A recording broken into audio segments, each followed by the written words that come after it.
Hare Krishna. Welcome to Srila Prabhupada Leelamrita session. Today our normal host, well, Mayapur Institute is the host, but the devotee handling the computer is on vacation. So that's why you don't hear any music. Someone will have to share the screen also. We'll come to that. First, let me just stop for prayers and then we'll start.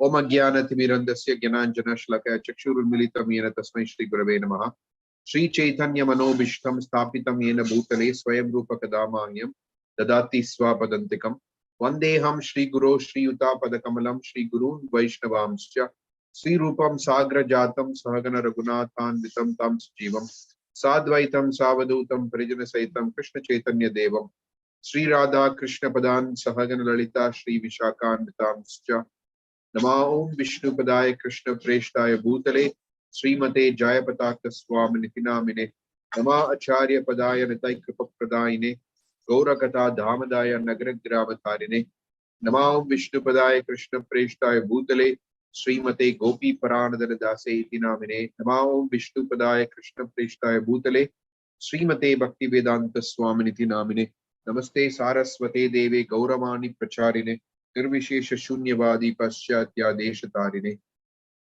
वांछा कल्पतरुभ्यश्च कृपा सिंधुभ्य एव च पतितानां पावनेभ्यो वैष्णवेभ्यो नमो नमः जय श्री कृष्ण चैतन्य प्रभु नित्यानंद श्री अद्वैत गदाधर श्रीवासादि गौर भक्त वृंद हरे कृष्ण कृष्ण कृष्ण हरे हरे हरे राम राम राम हरे हरे मुखं करोति वाचालं पंगुं लंघयते गिरिं यत्कृपातमहं वन्दे श्रीगुरुदितारणं यत्कृपातमहं वन्दे परमानन्दमाधवं Shri Chaitanya ईश्वरम्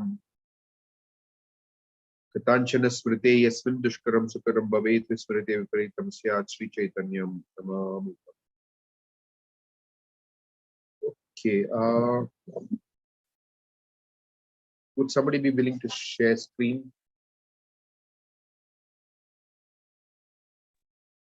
Prabhuji, I can share, Prabhuji, if you give me the access to. Okay, I need to give you the access to that. Yeah, I think, Prabhuji, but we have to discuss the last chapters. This one you said that that Mumbai, this one we will discuss before going to the next chapter because we didn't do that one last. Are we supposed to discuss that? The last portion we didn't discuss last week, right? Okay. Yeah. That's correct.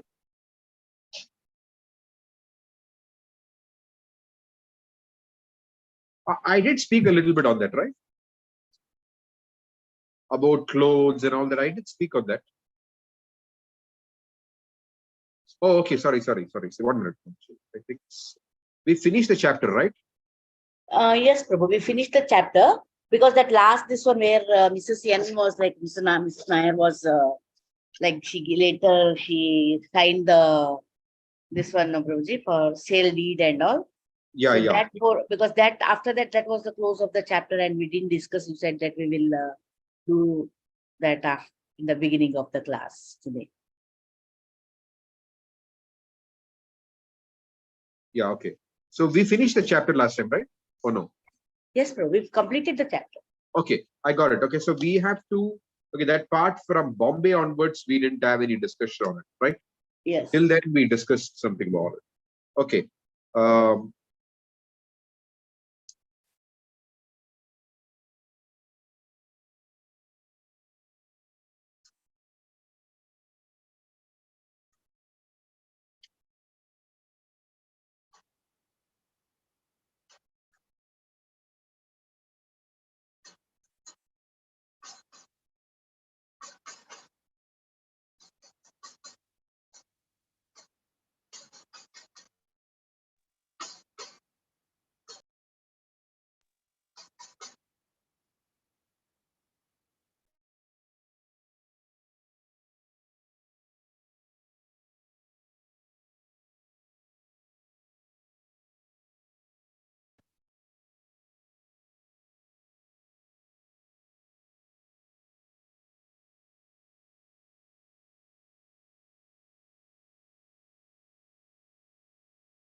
Okay, I was just going through what I wanted to speak on. Yes, I mean, one important aspect of being a devotee is that, as Prabhupada explains here, that a sadhu is a jata shatru. Can I teach you? Exactly. I can't sew buttons. I can't sew garlands. I It's will not my skill teach. set. No skill set, even not my skill set, but I had to do But it. you're good. It turns out, Sagar, you're quite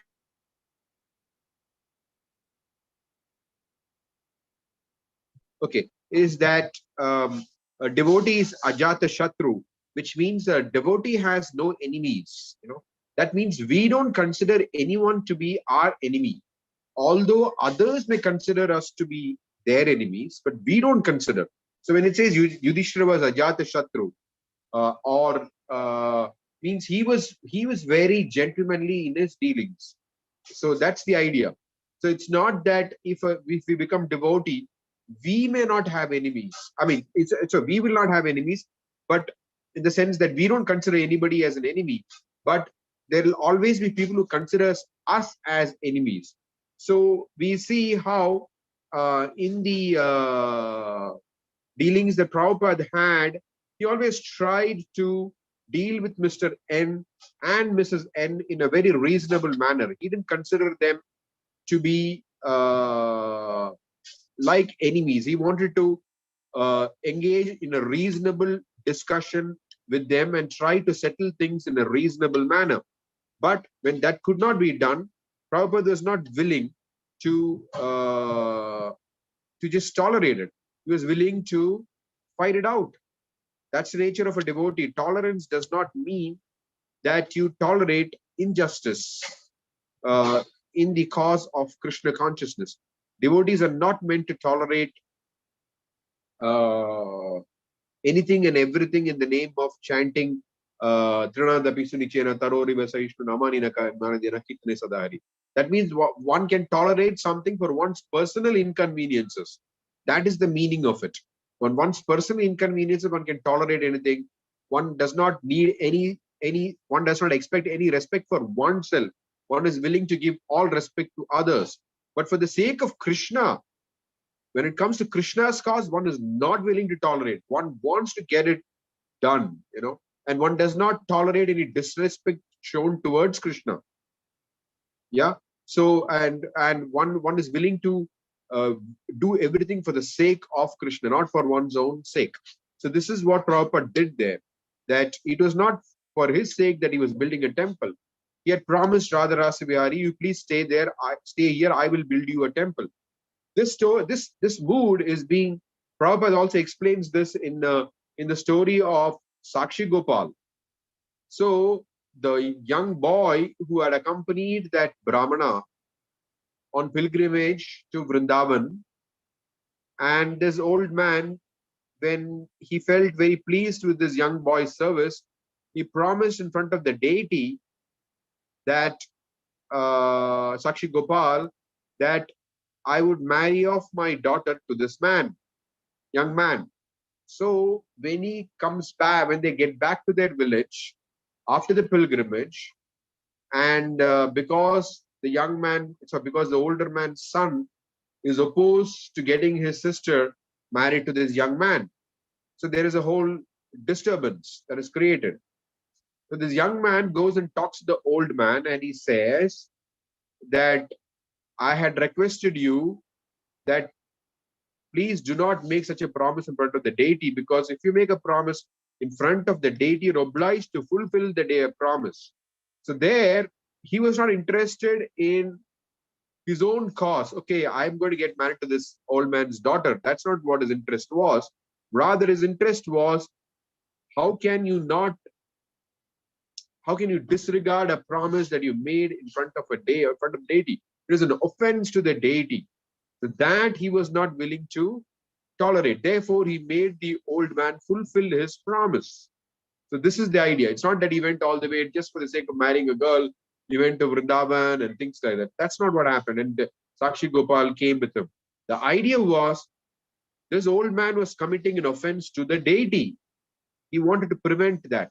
He could not tolerate someone committing an offense to the deity. So similarly, Prabhupada could not tolerate Mr. N's offenses towards the deities and also the devotees. So Prabhupada is not willing to tolerate that.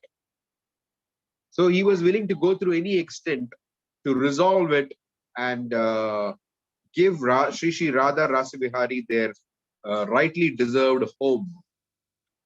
Okay, that's what I wanted to say. Any thoughts, reflections, questions?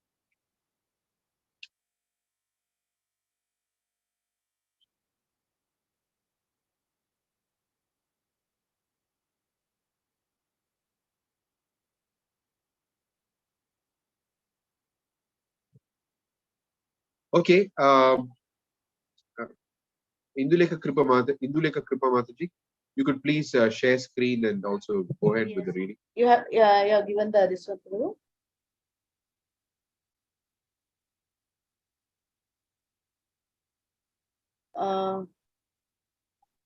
Yes. No, I have not no access Prabhu for the. Oh, you don't have access. Okay, I'll give you access. Just give me a second. Yeah.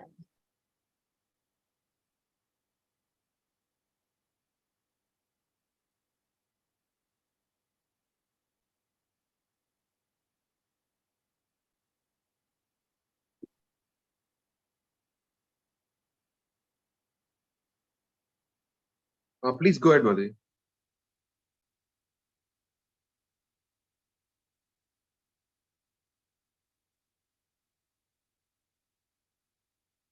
Yes, Prabhu, now it's come. Yes. Yes. Beginning the temple of Krishna Balaram. Yes.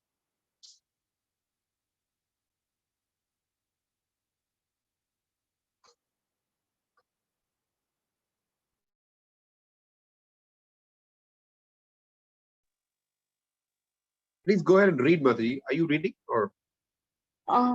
Yeah, if nobody wants to read, I can read. Prabhu. If anybody they want to read, they can.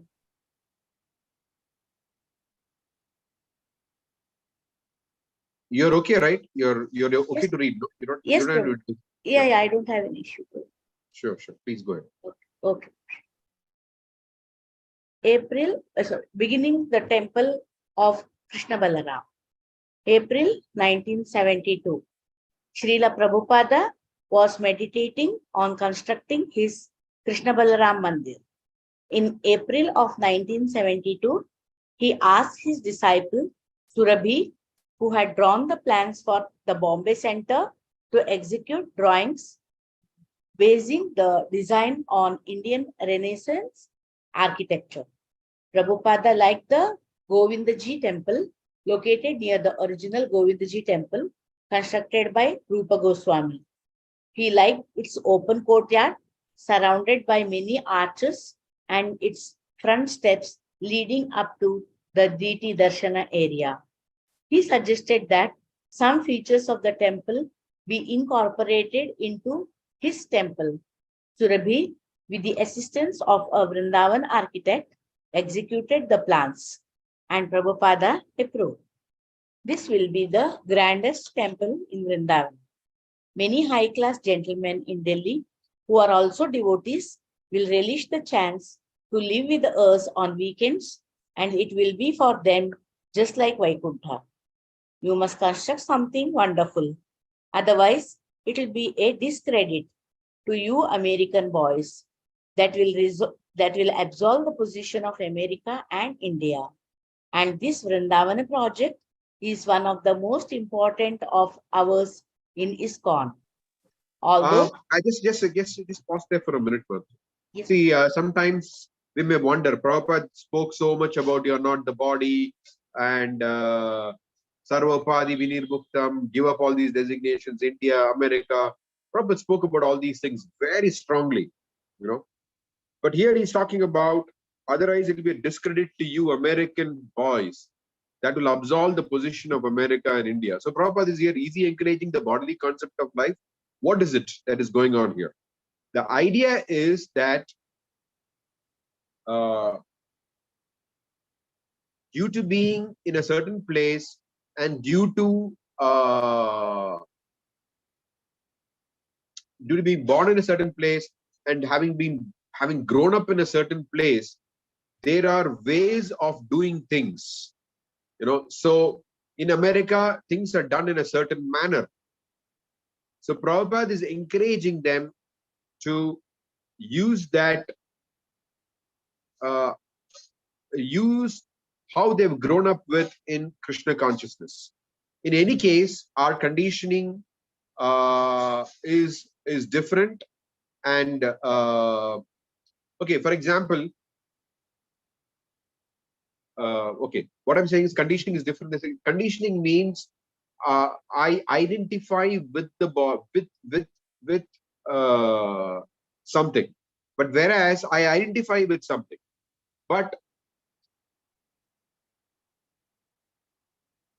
whether I identify with it or not, it has its independent existence, in the sense that this body is made in a certain place, has got a certain, like the body and mind has got certain psychophysical features and things like that, right? So that the body has a designation. The body has a certain designation, and it works according to in a certain manner. So if one is inhabiting a body of a certain kind, one can use the features of the body or mind in the service of the Lord. So when he says that you American boys, he's not saying that you identify yourself as Americans. That's not what he's trying to say. He's trying to say you have a facility of being trained up in a certain way, of having grown up in a certain way. Now use that facility of residing in an American body. That's what he's trying to say. He's not saying you identify yourself as an American. That's not what is going on here. Just to make it clear. Any thoughts or questions on that?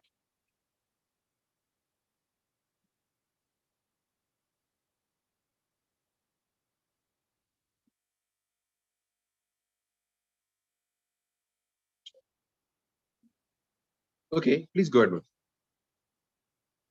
Although Gurudasa had been careful to keep in touch with Prabhupada by mail, he had neglected certain important matters in Vrindavana, such as digging a well and getting city approval, things Prabhupada had repeatedly asked for. In the summer of 1972, Prabhupada wrote, "From the beginning, I said I simply wanted a temple built in Vrindavana, just like Govindji temple. And there have been so many letters, but that has not been done. Never mind. Now I like that plan of Surabhi's." 2 weeks later, Prabhupada again wrote Gurudasa on the same point. "I wanted a temple like Govindji. Is it so difficult that for the last 6 months you have consulted so many engineers? Any ordinary engineer could draw up the papers and get it passed. There has been so much unnecessary correspondence. To build a temple in Vrindavana should not be so difficult," Prabhupada thought, and he became impatient with the delays, concerned that the devotees and architects not make the building too costly. He said that they should go ahead with the plans he had approved. Even if the building were to be a little cheaper than in the original plan, he was concerned that a competent disciple oversee sorry.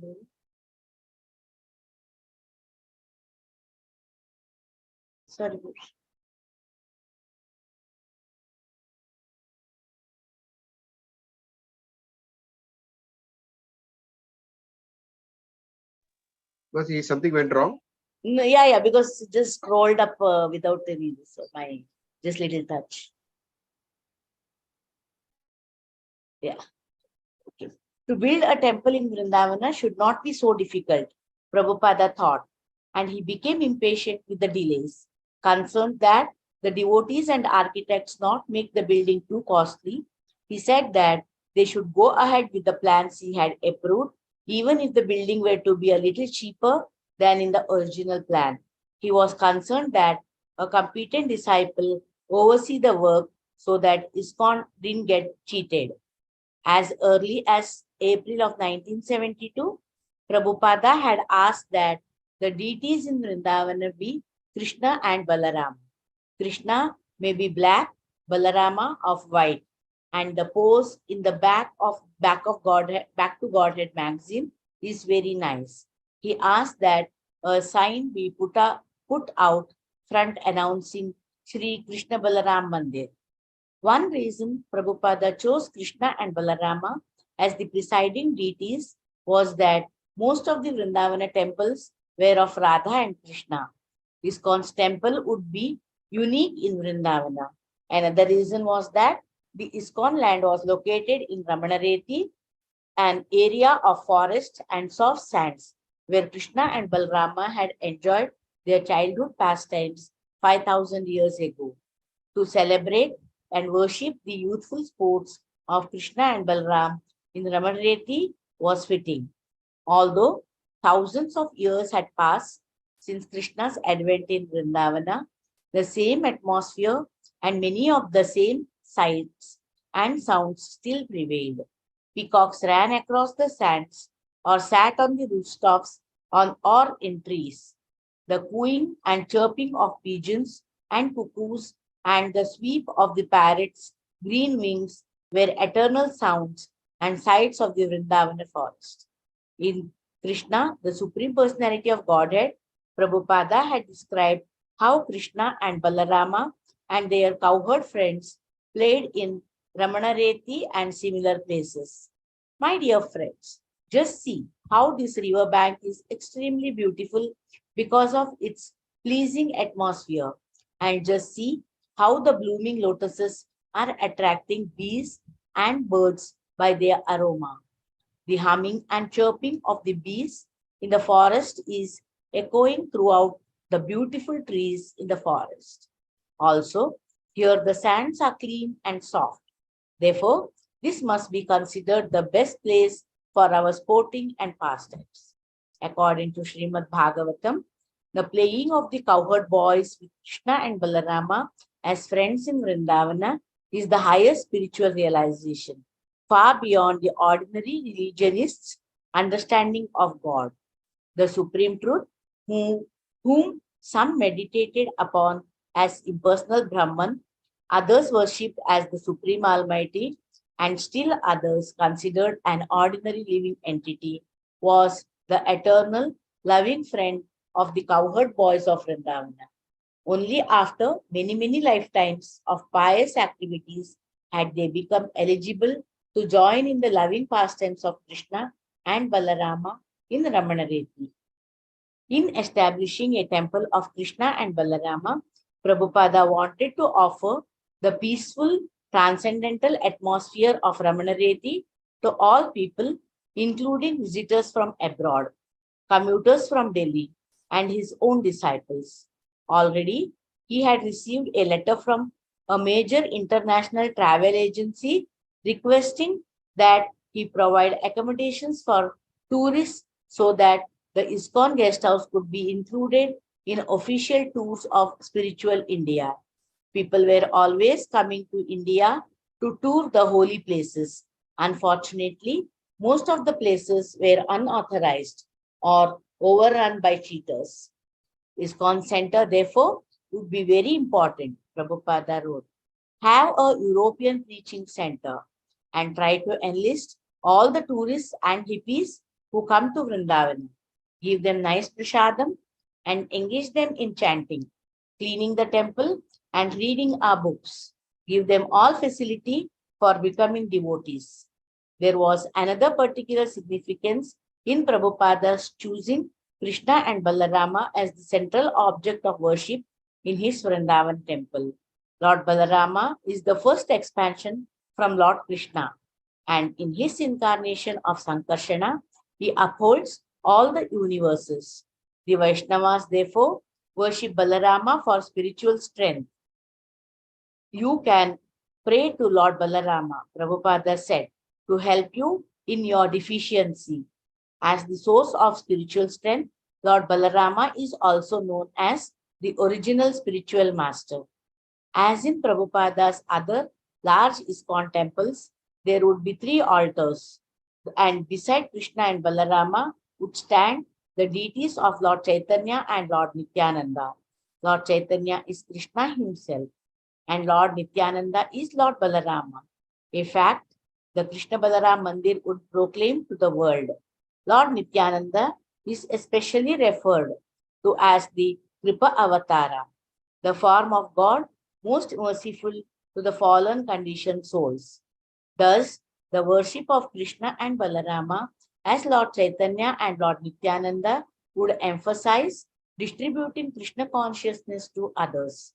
Prabhupada also wanted to install deities of Radha Shama Sundara along with their two attendant gopis Lalita and Vishakha. Srila Prabhupada could not possibly stay full-time in Vrindavana, and yet whenever he was away, progress slowed. Gurudasa, the temple president, had little money and little expertise in managing finances. Prabhupada called him Damn Cheap Babu, a name given by Indians to Westerners who think they have won a damn cheap bargain, although they are actually being cheated. Since Prabhupada did not trust his devotees' spending habits, he arranged for complicated system whereby he would have to approve all ISKCON Vrindavana checks even while traveling. When Gurudasa wanted to spend, Tejas, the Delhi temple president, would come to Vrindavan and approve the expenses. Then a check would be made out and mailed to Srila Prabhupada for his signature. When the check returned to Delhi, Tejas would add his own signature and give the check to Gurudasa. Although Prabhupada generally preferred not to burden himself with managing his temples, he insisted on supervising all spending in Vrindavana down to the last rupee. But even with such controls, Gurudasa would misspend money, taking funds earmarked for construction and using them for other temple purposes, usually getting cheated by the merchants. After Prabhupada's 1972 visit during Kartika, he was away from Vrindavana for an entire year, directing things through correspondence. With the Krishna consciousness movement growing quickly on all continents, he had many places to visit. Still, his three main projects, Bombay, Vrindavana, and Mayapur, were his major subjects of correspondence and his highest financial investments. One reason he did not come more often to Vrindavana was that Gurudasa's letter had been very optimistic, promising a temple opening by Janmashtami 1973. Surabhi was in charge of the construction and knew well that the work was going too slowly. Yet, Gurudasa would write to Prabhupada, painting a picture of imminent completion of the construction and opening of Mandira. Prabhupada was enlivened to hear the good news, and he had held Gurudasa to his promise, though with reservations. If you can finish the work by Janmashtami next, that would be a very great credit for you, and I shall come from any part of the world just to install the deity. But now you must work very, very hard to make good your promise to me. Otherwise, I shall be very disappointed and become very, very angry upon you. Prabhupada warned the devotees in Vrindavana that they would have to work diligently, finishing before the monsoon season arrived in June if they were actually to fulfill their promise. But anyone visiting the construction site in Vrindavana would understand that the building would never be finished in time. The temple area consisted of foundation lines and steel rods. Only 3 or 4 devotees were living there, struggling to organize laborers and to obtain funds and building materials. That summer was extremely hot, and each day the devotees were forced to spend the afternoon lying down in their huts, exhausted from the heat. Prices for cement and steel had doubled. Yet, Prabhupada continued to respond to Gurudasa's glowing reports, encouraging him to continue with determination. But Prabhupada could also read between the lines, and he cautioned Gurudasa, I simply want to see that the work is being carried on vigorously. and the money shall not be used to pay bad bills. The money should simply be used for construction.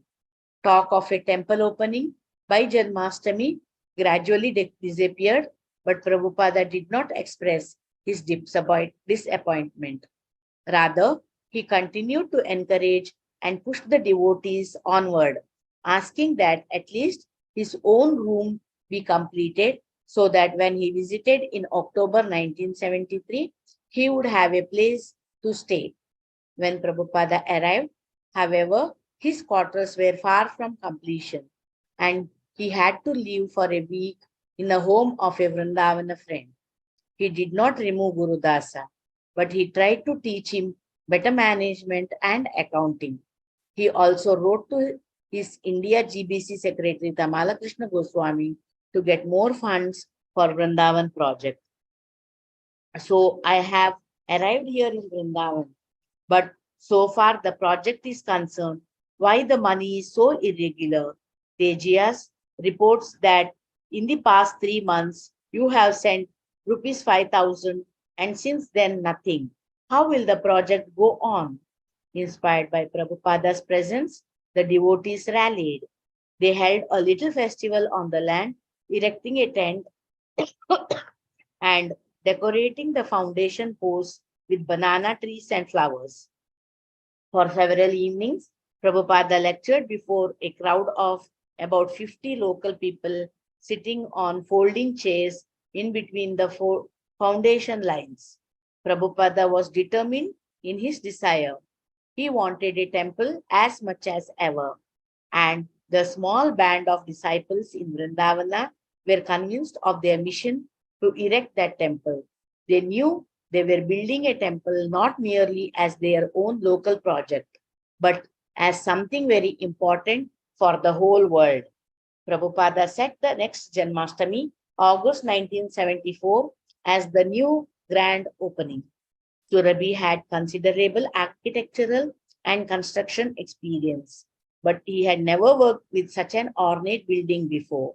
He doubted, therefore, whether they could finish in a year's time. Tejas wondered whether they could raise the funds in time. Gurudasa was becoming more competent, and he assured Prabhupada that they would meet their deadline. Subala had wanted to stay in Vrindavan, but only on the condition that he be relieved of management, free to chant and wander in the groves. But he had long since departed for the west. Those devotees who remained committed to Vrindavan knew that, at least for the present, the real spiritual path in Vrindavana was one of hard labor, anxiety, combating the elements, and working as pure instruments in the service of Krishna's pure devotee. In February 1974, as Prabhupada was traveling eastward from Los Angeles, he wrote Guru Dasa that he would like to come to Vrindavana as soon as his residential rooms were completed, and he asked when that would be. Guru Dasa consulted Surabhi, who said 1 month. Trying to be more positive, Guru Dasa invited Prabhupada to come and move into his new quarters in 3 weeks. But Srila Prabhupada telegrammed back that he would be coming in 2. At that time, Prabhupada's house had no roof or floor and only portions for the outer walls. Surabhi began a marathon construction effort and hired 2 work crews, one for day and one for night. 2 weeks non-stop, they worked, drastically cutting corners. They plastered and painted simultaneously, and as a result, the walls remained wet. A few days before Prabhupada's arrival, they put down a temporary floor, bricks covered with cow dung, covered with rugs, covered with sheets. The weather was cold and the house had no heating. In the morning, Prabhupada arrived. The devotees all gathered with him as he sat happily before his desk, praising their achievement. He said if they could keep working like this, they could finish everything before Janmashtami. Almost immediately upon his arrival, Prabhupada began to manifest the symptoms of a cold, but he would not hear of moving to another place. This is my first house, he said. Now I am going to stay here. The large brick and stone room was simple and austere and remained dark during most of the day. But Prabhupada considered it his Vrindavana residence. Soon, local distinguished visitors began calling on him, and he received them warmly, discussing Krishna consciousness hour after hour in his room. In the evenings, he would lecture there and hold a kirtana. Prabhupada had a problem to face in Vrindavana. Gurudasa had informed him that Mr. S wanted to take back 50 feet of donated land, claiming the construction was not going quickly enough and that he had never intended to give the front portion. He was thinking of using it for shops, maybe even a petrol pump. Prabhupada was alarmed. For Mr. S to take back the front part of the property would ruin the temple scheme and make a farce of the gift. What good was land without proper access to it? On further inquiry, Prabhupada learned that Gurudasa had not yet received the actual deed.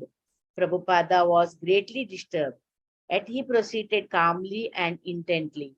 Gurudasa, he said, should immediately secure the deed from the registrar and construct a high brick wall around the property.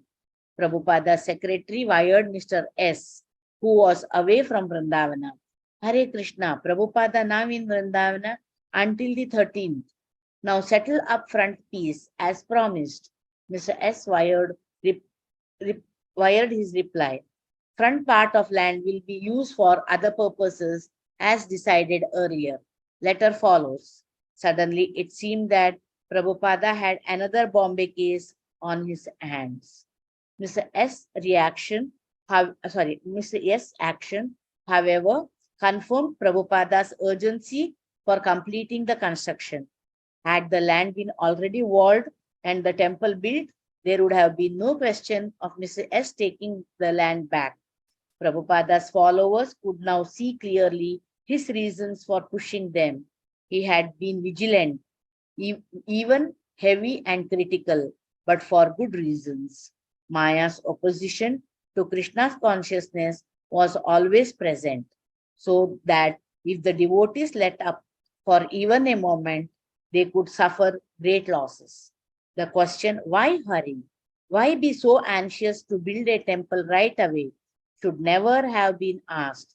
It was the question of naive, the lazy. As long as the Krishna consciousness movement had no temple in Vrindavana, the threat would exist that there might never be a temple. Prabhupada wrote to a friend in Calcutta, "This statement of K has given me much concern. He said personally to me that under dictation of Srimati Radharani, he has given the land to us in charity. We have invested already lakhs of rupees for constructing a temple. And now, if he uses the front portion for other purposes, there will be great damage to the view of the temple. Kindly see Mr. N.S., brother of K, and settle this up so we can go on in our progressive construction work. Kindly treat this as very urgent." In Mr. S. absence from Vrindavana, Prabhupada took the opportunity to speak with Mr. S. brothers as well as Mr. S. lawyers. What had been given in the name of Srimati Radharani, he informed them, could not be taken back. Mr. S. associates agreed, at least for the moment. Then Mr. S. had no substantial position. Meanwhile, the laborers were working quickly to build a 12-foot high wall around the property. It was 4 a.m. Prabhupada sat in the cold darkness with a small desk lamp shining before him. Having risen from bed at 2 and come into his main room to dictate Srimad Bhagavatam purports, he now sat silently. He wore a wool knit hat pulled over his ears, a sweater, and a grey wool chadara around his shoulders. On the other side of the double doors sat his servant, peeking in to see what his spiritual master was doing. On Prabhupada's last visit to the United States, he had acquired a new secretary servant, Satswarupa Dasa Goswami. Despite the cold, Prabhupada's new assistant was happy to be in Vrindavan and so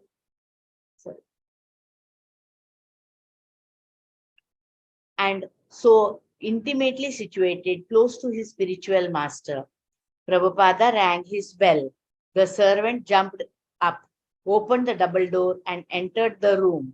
In the far corner of the large room, seated at the desk, he saw Prabhupada looking grave and mystical, his beautifully intense eyes sparkling. As Satswarupa offered obeisances, he thought of his great fortune in being there with his spiritual master. When he sat up, he saw Prabhupada nod slightly, and he felt that Prabhupada was acknowledging his servant's good fortune. Sitting on the floor on this other side of the desk, Satswarupa faced Srila Prabhupada. In awe and reverence, he tensed, prepared to do whatever Prabhupada requested, yet fearful that the request might be something he wouldn't know how to do. Get the Krishna book, volume 2, Prabhupada said.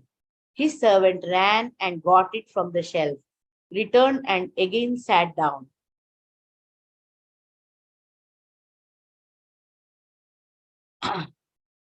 Read the story of King Nriga, Prabhupada said. Though tense, Prabhupada's commands were complete. His servant paused, wondering if there was anything else. He opened the book, then hesitated. Out loud, he asked. Prabhupada nodded, and his servant began to read aloud. Soon, however, Satswarupa became puzzled as to why Prabhupada was having him do this so early in the morning when he was usually dictating Srimad Bhagavatam. As Satswarupa read aloud, Prabhupada sat motionless, giving no indication that he was pleased or even listening. In that silence, Satswarupa became very aware of his own voice reading, and he listened intently to the story. King Nriga, the story explained, gave many cows in charity to Brahmanas. One day, however, one cow wandered back and entered among King Nriga's herd, and so the king unknowingly gave it in charity to another Brahmana. But as the new owner was leading the cow away, the former owner returned to claim it. An argument ensued between the two Brahmanas. Coming before King Nriga, they charged that he had taken back a cow previously given in charity, a great sin. The puzzled King Nriga very humbly offered each Brahmana 100,000 cows in exchange for this one cow. Neither accepted, however, since according to Manu's law, a Brahmana's property can't be taken under any condition, even by the government. Consequently, both Brahmanas left in anger. As a result, King Nriga had to take the next bird, his next birth as a lizard. As Prabhupada's servant had read on, he suddenly got the feeling that Prabhupada had asked him to read this story to expose the cheating of his own servant. In a panic, he tried to think of how he had committed the offense of stealing from his spiritual master. He couldn't think of anything wrong until he recalled having taken a pair of socks which had been given to Prabhupada as a gift. Prabhupada was always receiving gifts wherever he went, and it was his practice, after collecting socks and scarves and so on, to give them to his disciples. Prabhupada would use only a fraction of the things given to him. So, because it was cold in Vrindavana, Satswarupa, who had no socks, had taken one inexpensive looking pair that he was sure his spiritual master would never want to use. He had assumed that Prabhupada would not object, but now his cheating was indirectly exposed. After the story was completed, Prabhupada remained silent, as did his servant. Perhaps Prabhupada is sleeping, Satswarupa thought. Though he dared not to say anything, or even move. They both sat motionless, Satsarupa looking down at the book and sometimes up at Prabhupada, waiting for an indication. 5 minutes passed. Finally, Prabhupada said, "Now take this chapter and type it up." His servant acknowledged the instruction and got up to leave. But still, it wasn't clear. Why had he read the story and why type it? Prabhupada then spoke again. "Now I want to dictate one letter."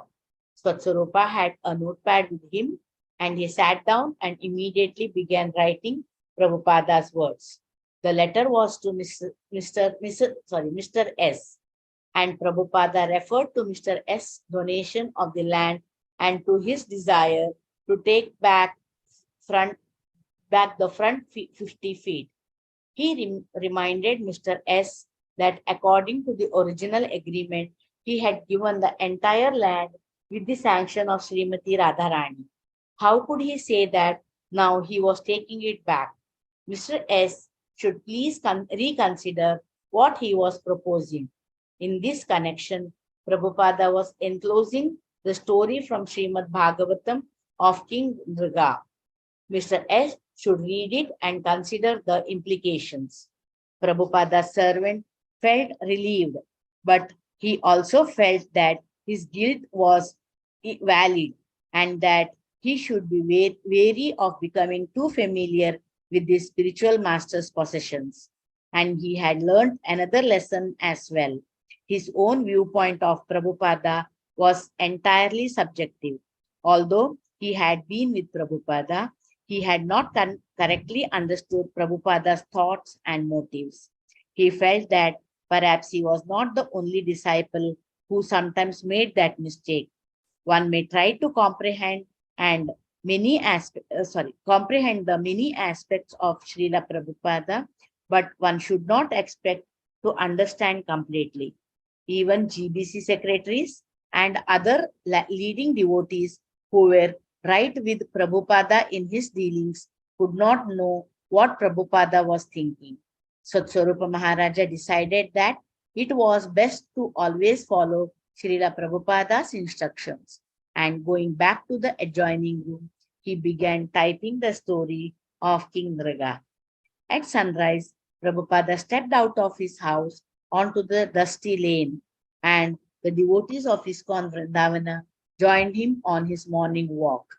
As he walked, he began saying that one of the devotees had complained that the electricity was always going off. The devotees had said that India was advanced in spiritual knowledge and the West in material knowledge, and that the two should combine. Prabhupada agreed. Yes, he said, that is my mission, to combine them. Prabhupada reached the Chattigara road in front of the property and began walking down the middle of the road in the direction of Delhi. Large neem trees lined the road. The material side of line is also necessary, Prabhupada continued. In the West, even for shaving, they have a machine. This is very good, but it's also being misused. It's all for the itching sensation, sex, which is insignificant and abominable.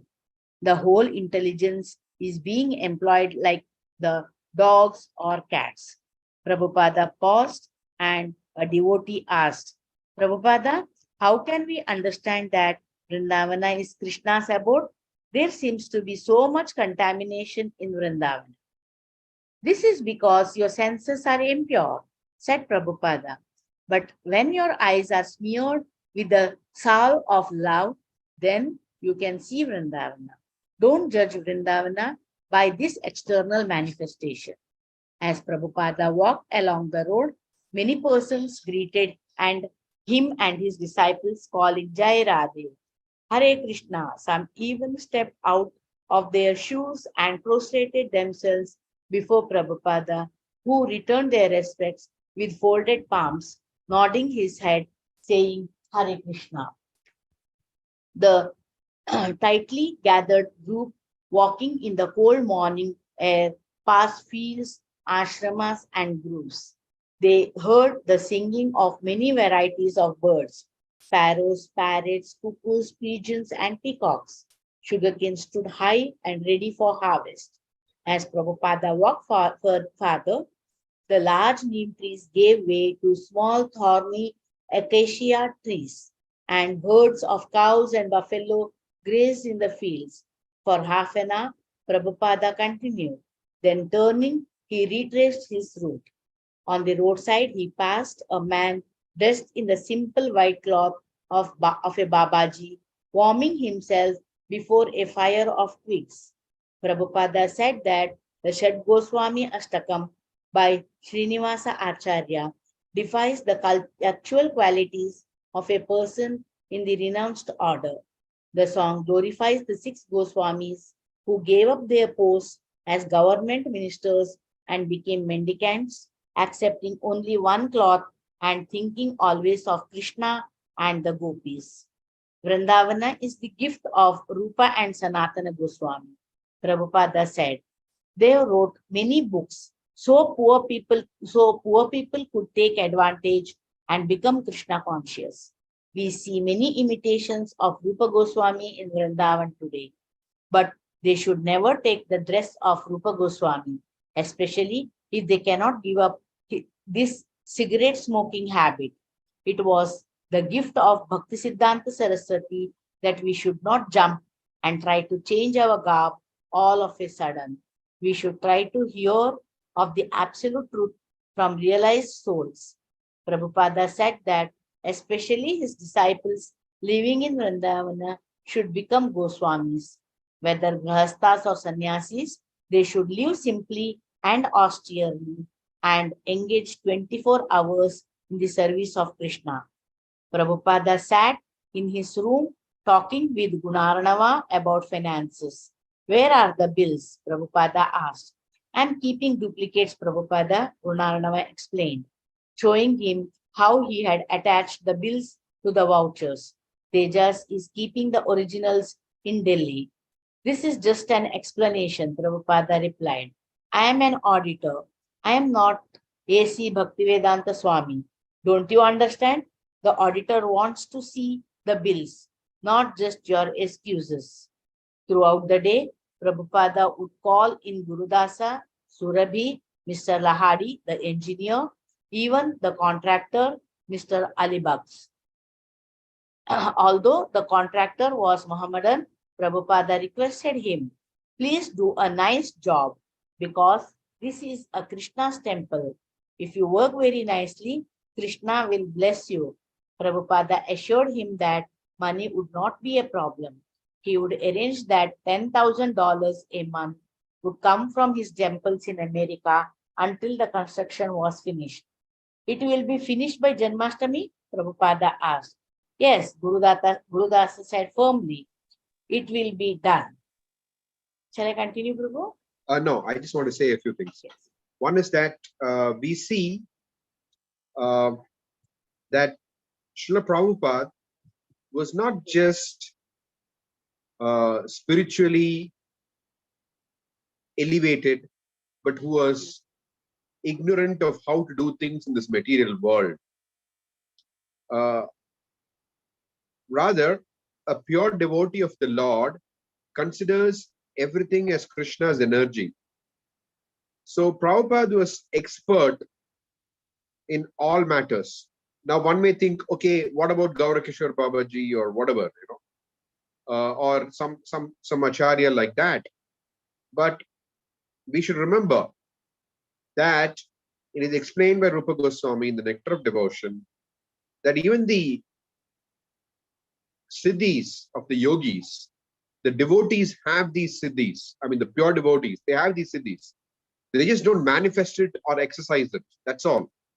So, all devotees of the Lord, pure devotees of the Lord, have expertise to deal with this material world because this material world is Krishna's energy and they are directly connected with Krishna. So, they know exactly how to deal with the material energy. Some may exhibit that in their pastimes, some may not exhibit that in their pastime. But a pure devotee of the Lord is not an ignorant or a foolish person. So that comes out very clearly in the personality of and activities of Srila Prabhupada, that he exhibited that when he established the worldwide institution, the International Society for Krishna Consciousness, he not only gave fantastic lectures and set very high standards of practice, but he also was very organized. He was very organized and got the whole movement.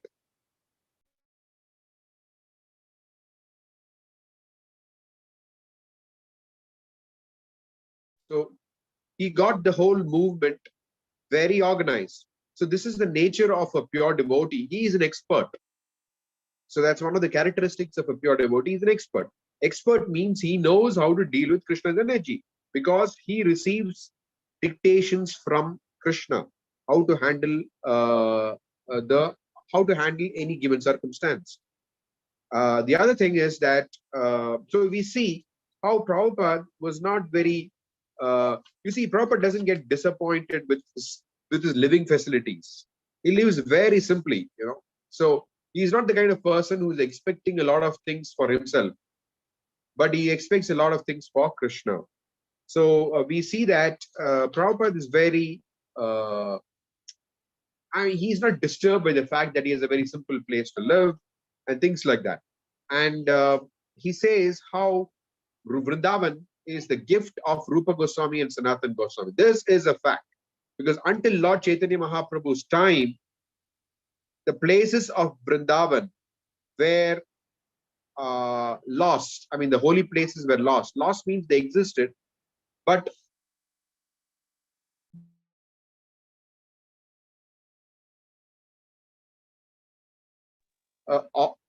although the places of Vrindavan existed, but no one knew exactly what was where. It is Lord Chaitanya Mahaprabhu's followers. Chaitanya Mahaprabhu sent Rupa Goswami and Sanatan Goswami to discover all the places of Vrindavan, which were connected to Krishna's pastime. Therefore, when Prabhupada says that Vrindavan is the gift of Rupa Goswami and Sanatan Goswami, he means it literally. He means it literally that the current day Vrindavan is a gift of Rupa Goswami and Sanatan Goswami. So not only did they give books which everybody could understand, but also literally Vrindavan was given to us by Rupa and Sanatan Goswamis. And Prabhupada further says about how whether grahasas or sannyasis, they should be Goswamis. This has been very elaborately explained by Srila Prabhupada in his Nectar of Instruction. That in the Krishna consciousness movement, there is no excuse for anyone, whether sannyasi, grihastha, brahmachari, vanaprastha, everyone is expected to be a Goswami. A Goswami means to be in full control of one's senses. A sannyasi may engage senses in a different manner than a grihastha. It's only a question of engaging in a different manner in Krishna's service. But whether a sannyasi, whether a grihastha, everyone is expected to be in full control of their senses. That's why they're referred to as a Goswami. And Prabhupada, especially in the first verse of the Nectar of Instruction, Prabhupada specifically writes that this is meant for all, this verse is meant for everyone. It's not just meant only for sannyasis, meant for the grihasas also. So Prabhupada expected in the Krishna consciousness movement, the grihastas are also would be Goswamis. Okay. Those were some reflections, the thoughts that I had. Any of you would like to share some thoughts, reflections, or have any questions? You can speak now.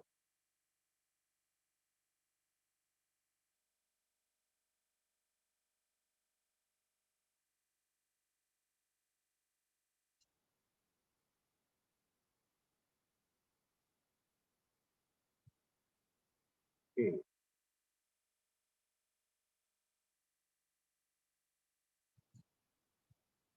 Probably just I was thinking this one of Satsarupa Goswami Maharaj about that how he felt little bad about taking the socks without Prabhupada's permission or anything.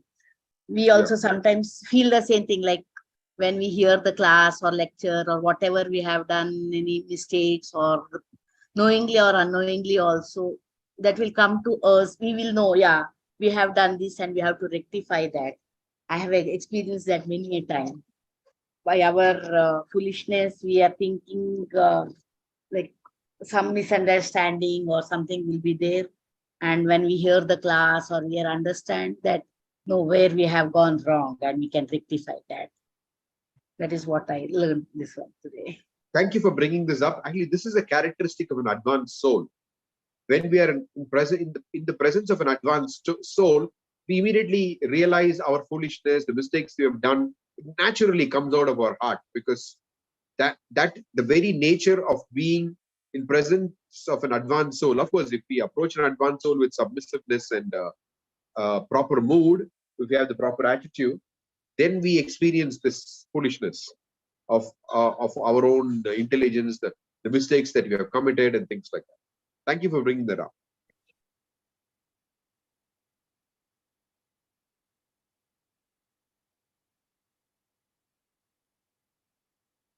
Okay. Okay. If there are no reflections or thoughts or questions, you can continue. Mayapur, March 1974. While traveling from Calcutta to Mayapur, Prabhupada stopped as usual at the pleasant, secluded mango grove and, sitting on a straw mat, took a breakfast of fresh fruits. A group of his disciples and his sister Bhavatarini were also present, and Prabhupada saw that everyone received prasadam. He then returned to his car and the caravan continued to Mayapur. As Prabhupada's car approached the Mayapur Chandrodaya Mandir, he was met by a roadblock of ISKCON devotees waiting at the spot known as Srivasangana, over 2 miles from the ISKCON property. 400 devotees from America, England, Europe, South America, Australia, India, and other parts of the world sang Hare Krishna, following Prabhupada as he rode slowly toward the Mayapur Chandrodaya Mandir. Prabhupada smiled. Looking out from the back seat of the car, he recognized many faithful disciples, all hankering for his merciful glance of recognition. His car, surrounded tightly by devotees, inched its way through the gates and up the long drive to the temple. Or along the roadside and around the temple buildings, colorful marigolds and tugger were abloom, enhancing Srila Prabhupada's joyous reception. The temple room was completed. Its sparkling marble floor, freshly painted walls, and crystal chandeliers, all having been ready just a few days before. After offering obeisances before the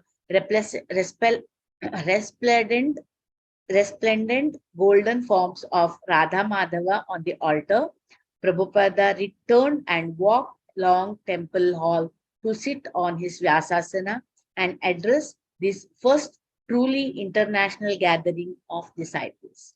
He welcomed them to Mayapur, acknowledging that on this day, Bhaktivinoda Thakur's prediction had come true. The devotees shouted triumphantly, Jai Jai Srila Prabhupada.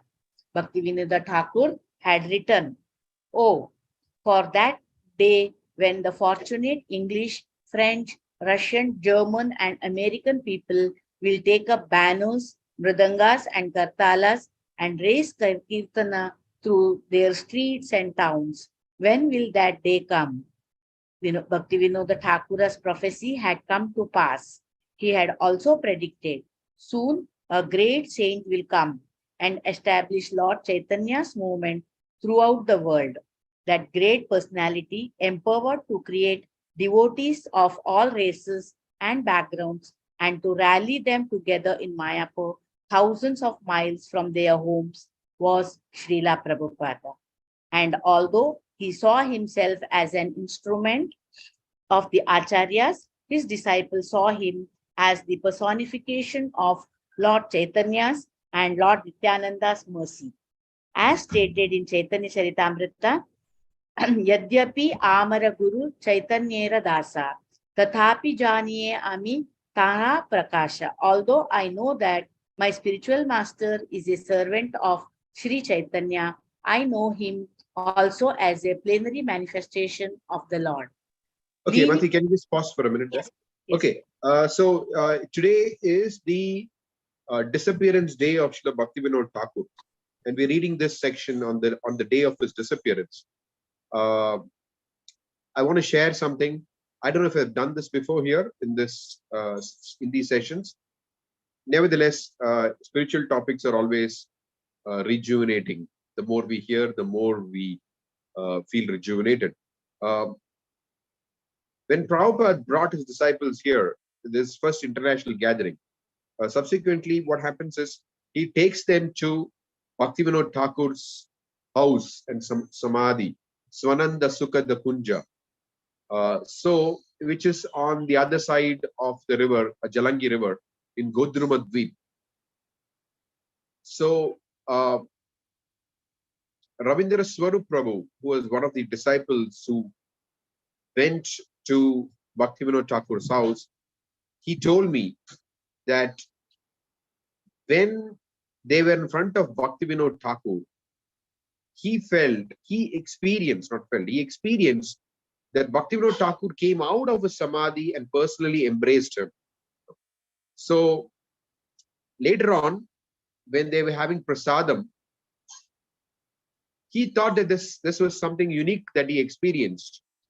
So he began to share with the devotee who was sitting beside him about this wonderful experience that he had at Srila Bhaktivinoda Thakur Samadhi, that he came out of the Samadhi and personally embraced him.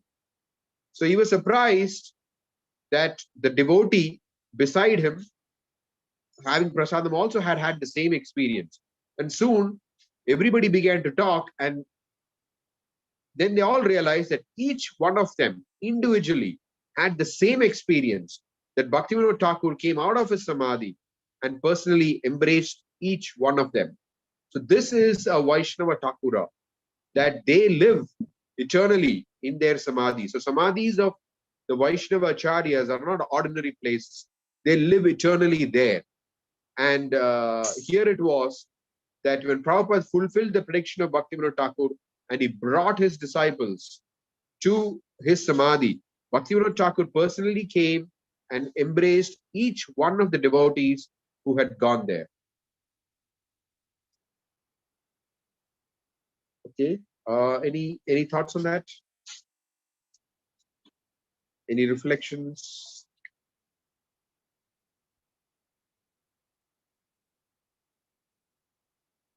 Please continue. Leaving the temple room, Prabhupada went upstairs and retired to his room, satisfied that the building was now fulfilling its purpose by giving shelter to hundreds of his spiritual children.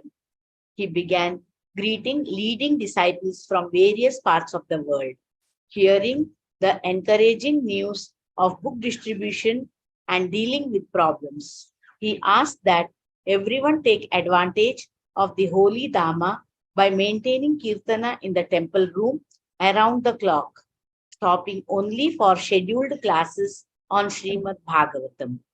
The devotees were very happy to be together in the Dhamma. Those with experience of India, like Jayapataka Swami and Achyutananda Swami, led groups of devotees on parikrama, pilgrimage to local holy places.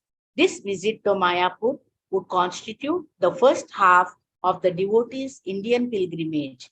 After 10 days, they were scheduled to go to Vrindavan. Almost all of the devotees assembled in Mayapur preached in the areas of the world where the modes of ignorance and passion predominated. Daily, they had to mix with materialistic people, and it was inevitable that they would become worn down. This pilgrimage, therefore, was a chance for purification. Although they were not advanced in birth or in knowledge of the Sanskrit Vedas, Prabhupada had accepted them, and that was their certification as devotees. They were bona fide candidates for understanding the meaning of the Dhamma. They would become refreshed by bathing in the Ganges in Mayapur and the Yamuna in Vrindavan, and they would return to their respective centers throughout the world, purified and renewed for more active preaching. One song by Narottam Das Thakura described the pilgrims' eligibility to realize the Dhamma. Gaurangera Sangigane Nitya Siddhakari Mane Se Yaya Vrajendra Sutta Pasha Sri Gauda Mandala Bhumi Eba Jane Chintamani Tarahaya Vraja Bhumi Vasa. Those whose intelligence has come to understand that the eternal associates of Vrindavan Dhama are non-different from those in Navadvipa can attain the service of the son of Nanda Maharaja, Krishna. Such fortunate persons perceive the holy Dhamma as an object of service because their transcendental eyes have been opened by the mercy of the eternal perfect associates of Navadvipa Dhama. Therefore, those who are enthusiastic realize the touchstone of the holy Dhamma of Navadvipa through their transcendental eyes. Thereafter, they reside in the holy Dhamma of Navadvipa, which they know to be non-different than Vrindavana, and serve in their eternally perfected spiritual bodies. The devotee's main reason for coming to Mayapur, however, was to associate with Srila Prabhupada. He was always traveling, and his disciples could only expect to see him briefly from time to time as he passed through their area.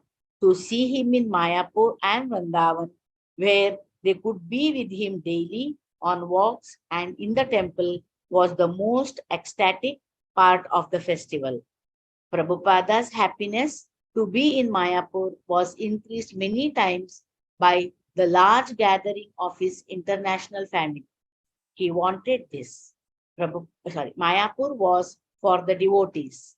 Prabhupada even thought that, if possible, all the devotees should stay here permanently and simply go on chanting, although he admitted that it was not practical in terms of world preaching. He derived great satisfaction from sitting in his room above the temple hall and hearing the constant rousing kirtanams. Bhaktivinoda Thakura had said, he remarked, there is nothing of value in all the 14 worlds except the chanting of the holy names. At Prabhupada's request, his governing body commission members had gathered in Mayapur. Their purpose was to discuss ISKCON's preaching activities around the world and then to pass resolutions to direct that preaching. This was the first time they had met as a body in Prabhupada's presence, and he instructed them how to conduct their meeting. They should not simply talk, he said. Rather, someone should present a proposal which should be then discussed, which should then be discussed and voted on. All resolutions should be listed in the minutes. Chalk out your plans for the year, Prabhupada said, and then whatever you decide, do not change it, but carry it out. Then next year you can meet and discuss again. He was not in favor of prolonged meetings, but he was satisfied to see his GBC secretaries seriously confronting all items on the agenda for the sake of growing Krishna consciousness movement. One of the main features of the Mayapur festival was the arrival of advance copies of the recently published volume of the Chaitanya Charitamrita. The volume contained chapters 7 through 11 of the Adi Leela and included color illustrations by Prabhupada's disciples. Chapter 9 especially glorified the Sankirtana movement begun by Lord Chaitanya, and verse after verse ecstatically confirmed the authenticity of Srila Prabhupada's movement. Krishnadasa Kaviraja describes Navadvipa Dhama as the place where Lord Chaitanya had planted the seed of the Krishna consciousness tree. In one verse, he states, thus, the branches of the Chaitanya formed a cluster of society with great branches covering all the universe. And Srila Prabhupada had written a conclusive one-sentence purport to this verse. Our International Society for Krishna Consciousness is one of the branches of the Chaitanya tree. Prabhupada's Chaitanya Charitamrita translation and commentary was the fruit of Chaitanya tree. It was fully authoritative and parampara, but never merely academic or technical. Its teaching stressed that Chaitanya Mahaprabhu's desire to widely distribute devotional service and should be the desire of everyone. It left no doubt about what Prabhupada expected from the members of Krishna consciousness movement. The only purpose of the preachers of the Sankirtana movement must be to go on preaching without restriction. That is the way in which Sri Chaitanya Mahaprabhu introduced the Sankirtana movement to the world. This volume also contained one of the most important verses of the Chaitanya Charitamrita. Bharata Bhumite Haila Manushya Janmayara Janma Sarthaka Kari Kara Para Upakara. One who has taken his birth as a human being in the land of India should make his life successful and work for the benefit of all people. In his purport to this verse, Prabhupada explained the special piety of the Indians, who were always ready to take part in Sankirtana festival. Unfortunately, the present leaders of India were leading the people away from God, away from distinguishing pious and sinful acts, and away from belief in the next life. The Indians had the special duty of educating the world in Vedic principles. If all Indians had taken to this path as advised by Lord Chaitanya Mahaprabhu, Prabhupada wrote, India would have given a unique gift to the world, and thus India would have been glorified. Moreover, it was not only the duty of the Indians, but the duty of everyone to help the Krishna consciousness movement. One should know definitely that the best welfare activity for all of human society is to awaken man's God consciousness or Krishna consciousness. Prabhupada stayed with his disciples in Mayapur for a full week, lecturing daily and meeting with smaller groups for many hours. On the day of Gaura Purnima, he went down to the Ganges and took the sacred water on his head while his men drove off the high bank and swam. The next day, he left for Vrindavana, where he would again meet his disciples and introduce them to the Dhamma. Okay, I mean, you can pause there, Mataji. Yes. Any thoughts so far?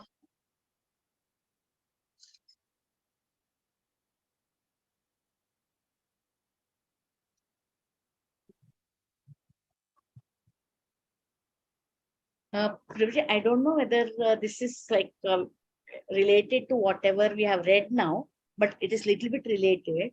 Now, like here also in Chaitanya, we have to spread the Sankirtana movement all over the world, which was not done by before, like which was because they're saying that leaders are not doing and all. Before also during Vedic culture, in our this one, it is said that the sannyasis or whoever, they should not cross the ocean and all. Maybe that was the reason that Krishna conscious movement or our Sanatana Dharma was not spread to other countries, Prabhu? That was Previously all of the world was Bharatavarsha, no? You didn't need sannyasis to travel across the ocean to spread the Krishna consciousness movement. The kings themselves were Krishna conscious. Okay. Then how it became separated? Like they were like No, other gradually, countries see, were the effect of completely Kali Yuga, unaware of our Vedic culture. the effect of Kali Yuga, that slowly it started deteriorating, no? Parikshit Maharaj was the ruler of the whole earth. It's not just ruler of India.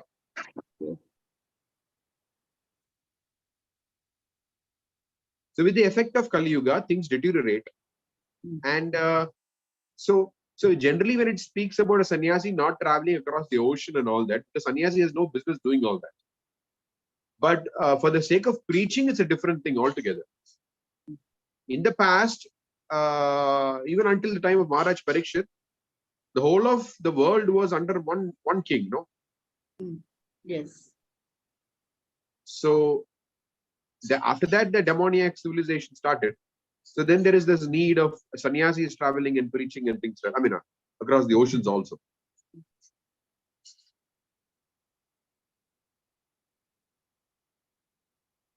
Is that okay? Yes, Prabhu.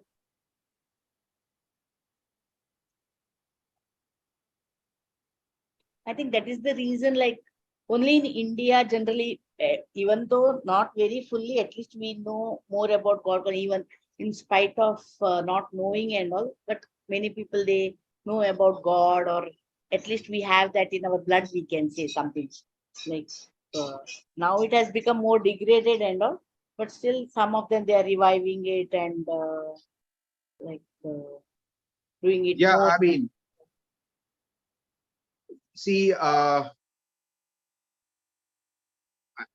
can tell you 20 years ago, when I was teaching students for engineering and medical entrance exams, some of my students, they brought up in Hindu families. This is 20 years ago. I don't know how bad the situation would be today. So some of my students, they didn't know whether Krishna is from the Mahabharata or Ramayana. They didn't know. I mean, I'm not exaggerating. It's a fact. Yes. Because I experienced this directly. So what happens with Kali Yuga is, as things begin to deteriorate, so in Kali Yuga, as things begin to deteriorate, so even in India, you will see that gradually it is diminishing and diminishing and diminishing and diminishing. But it can be revived through Krishna consciousness. In fact, at the time of Srila Prabhupada, impersonalism was much more stronger in India than what it is at present. But now we have, since millions of books have been distributed, there are devotees who have come to India with Prabhupada in the early days and have said this, that it's different in India now than when it was when they came. During that time, almost every other person was a Mayavadi. But now you also have people who accept the personal form of God and things like that. It's not as crazy a situation as it was when Prabhupada came to India and started establishing the Krishna consciousness movement. So when it says in the Prabhupada's Pranam Mantra, Nirvishesha Shunyavadi Paschatya Deshatarine, definitely the West, but even in India, Prabhupada drove away impersonalism. We could say, okay, there is impersonalism still there, but Prabhupada, the distribution of Prabhupada's books have been instrumental in chasing away the Mayavadis to a great extent.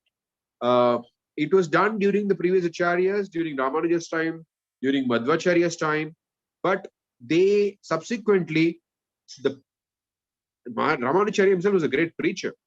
Madhvacharya was a great preacher. So, but their followers, gradually over time, the preaching spirit diminished. This is the same thing that will happen to the International Society for Krishna Consciousness or Gaudiya Vaishnavism if the followers do not keep in mind the fact that Lord Chaitanya Mahaprabhu came to deliver the whole world. Our acharyas, we are a Goshtiyanandi movement. So unless we are very careful to keep that spirit, this is what will happen to us also. And gradually with time, impersonalism and other things will start raising its ugly head. So we need to keep that missionary spirit alive In fact, Bhaktisiddhanta Saraswati Thakur would say that one who has life will preach, and we need to keep that preaching going vigorously. And we cannot keep that preaching going vigorously unless we practice vigorously. And we are walking examples of happiness. We should personify the happiness that is described in Krishna consciousness, Kevala Ananda Kanda. Then we'll be able to change the whole world. That's true. As you said, Prabhu, I remember because when we were Hare Krishna. young and all, there was. Can you hear me, Prabhu? Yes. Yeah. No, that's what. When we were young, our textbooks and all contained some stories from Mahabharata, Ramayana. May not be full, maybe part. At least we knew about few things about our this one. But nowadays, textbooks, you don't have anything like that. Where children, they do not know anything about Lord or about our culture or about our Vedas or anything. That's right. That's right. Yes. Yes. In the name of secularism, they have removed everything. Correct. Yeah, you're right. You're right. Tadvaga Janataga Viplavo. So Tadvaga Visargo Janataga Viplavo. So the Bhagavatam has come to create the revolution. We are revolutionaries. We're not revolutionaries in terms of killing people, chopping off people's heads, but we are revolutionaries. We need to have that revolutionary spirit. We want to change the whole world. Prabhupada said, do not think small. My disease is, I could not think small. So this is how we are supposed to think also. Think big. How to change the whole world. And to change the whole world begins with us. Begins with us and our families. If we can show to the world that we can all be very happy in Krishna consciousness, the parents, the children, the society, and then the whole world will be attracted.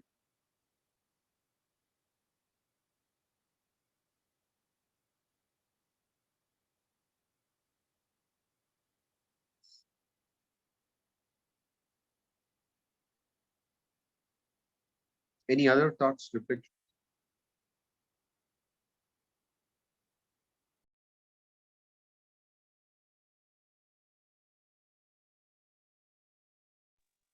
Okay, Induleka Kripa Mataji. The next is a long section about Vrindavan. Okay, so see, we're already at 10 minutes past 5 o'clock. Yes.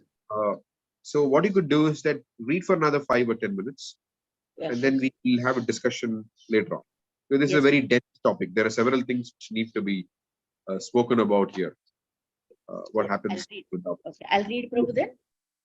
Yeah, you read for a while, and then Yes. when I Yes. request you to stop, you can stop. Yes. Yes.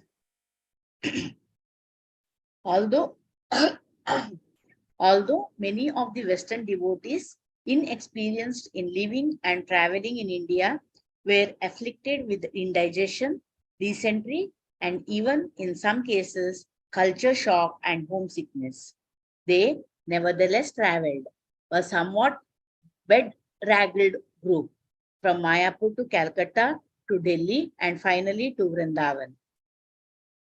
Since the Vrindavan temple and guest house was still mostly a construction site, the devotees had to stay at the nearby Fogal ashram, while Prabhupada again took up residence in his newly constructed rooms near the site of the Krishna Balaram Mandir. The devotees would see him regularly on morning walks and during the morning Bhagavatam class. And he would also come in the evening, sometimes to speak under an outdoor pavilion at Fogal Ashram.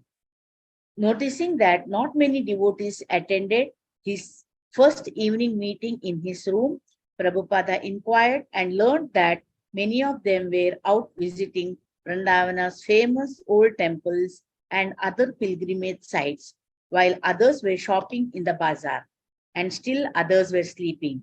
Bring them all back, Prabhupada said, annoyed. Coming to pilgrimage means to come where the sadhus are. I am here, so why is everyone going elsewhere?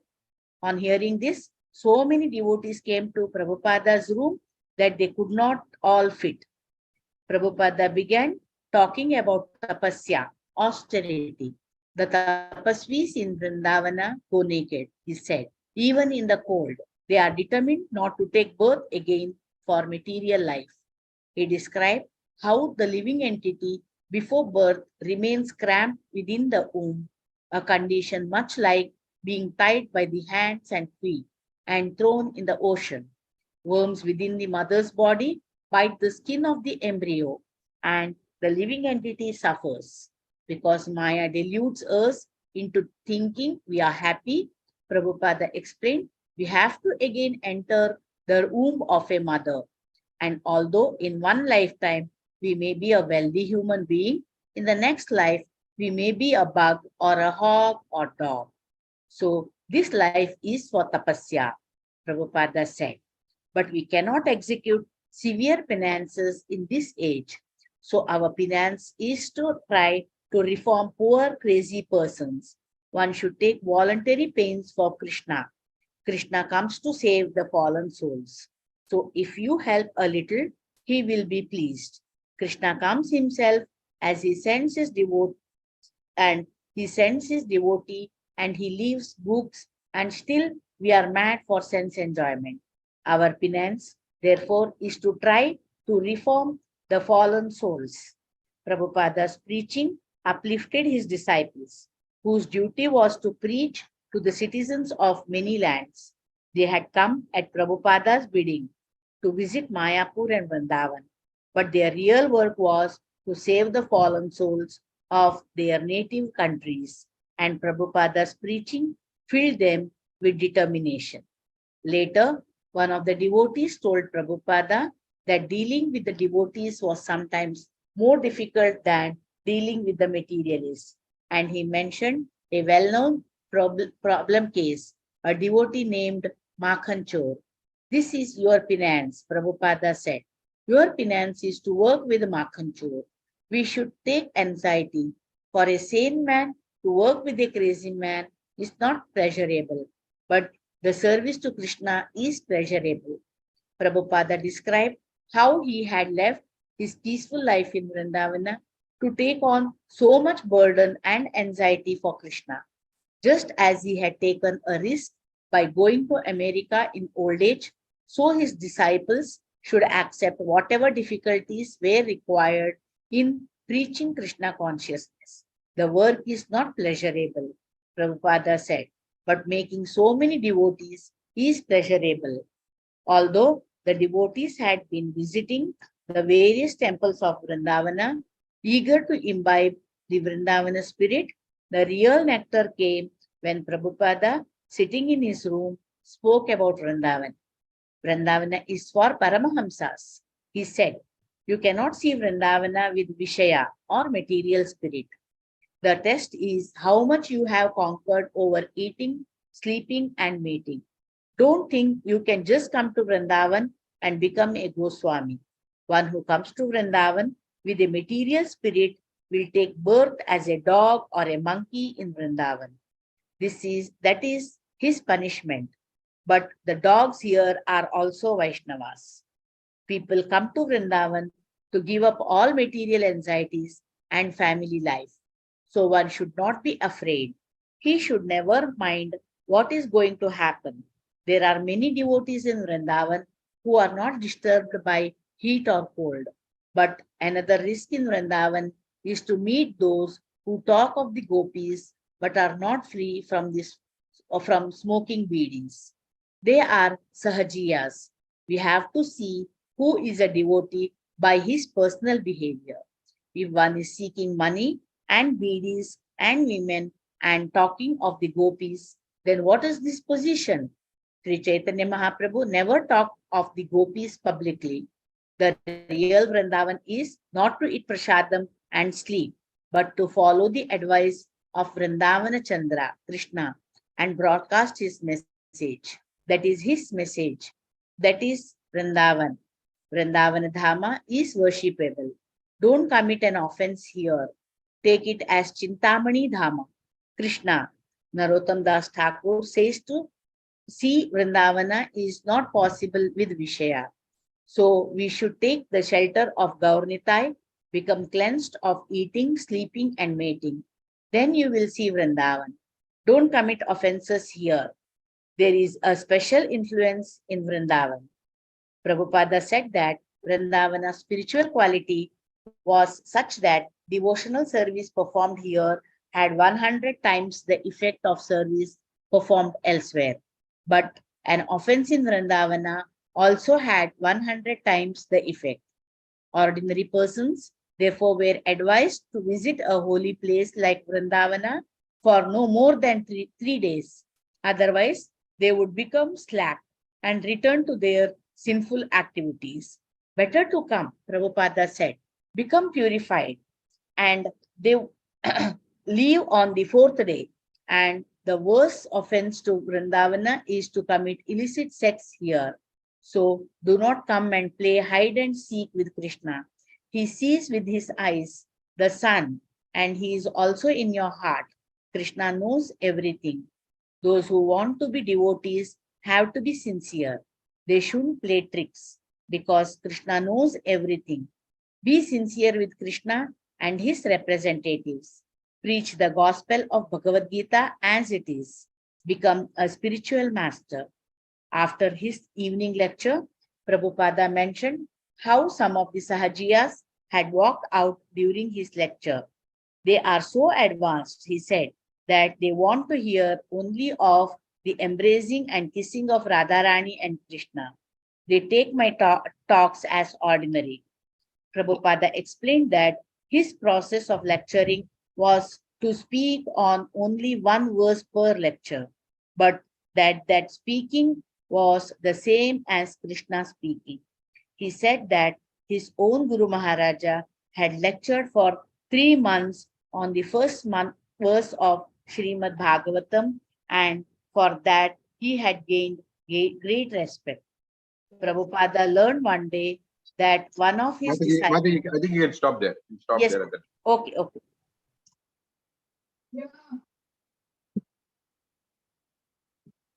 Okay. Hare Krishna. Thank you all for joining. And we'll resume again next session. A lot of things which Prabhupada has mentioned here. So far, we'll start with that. I think we'll spend about first 20 minutes or half an hour of the next class with some of the points that Prabhupada is mentioning here. Hi, Krishna Prabhuji. Okay. Yes, Prabhu. Yeah. Can I ask a couple of things? Sorry, I was doing service earlier, so I couldn't speak at the time when the points you made came up, so I could not. Okay, go ahead. Yeah. Rush. So I have this story of King Mriga has always perplexed me a little bit.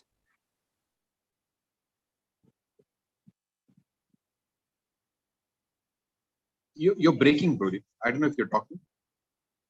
Krishna Prabhuji, can you hear me? Yeah, you were breaking. Can you hear me now? The story of Niga is always a mystery. It's always perplexed me a little bit in that here was a devotee of the Lord who was doing pious acts to giving cows to Brahmanas, and he wasn't that he actually stole or he did anything knowingly. It was unknowingly the cow wandered back into the flock, and yet he was still for an unknowing offense, which wasn't even really an offense because he didn't actually commit that offense. The cow wandered back. He was still punished by having to take a birth as a lizard. I think it was a reptile of some sort, lizard, I think. So it's always perplexed me. We practice Krishna consciousness on the basis that we leave everything to Krishna and that he adjusts things as he feels fit. Now, of course, this is a story for us to learn from, but still, as devotees, it's quite frightening to know, even if unknowingly you've done something, all of your Krishna consciousness is basically watered down because the punishment of karma is still going to take effect. Krishna may or may not necessarily take charge. How do we read this, Prabhu?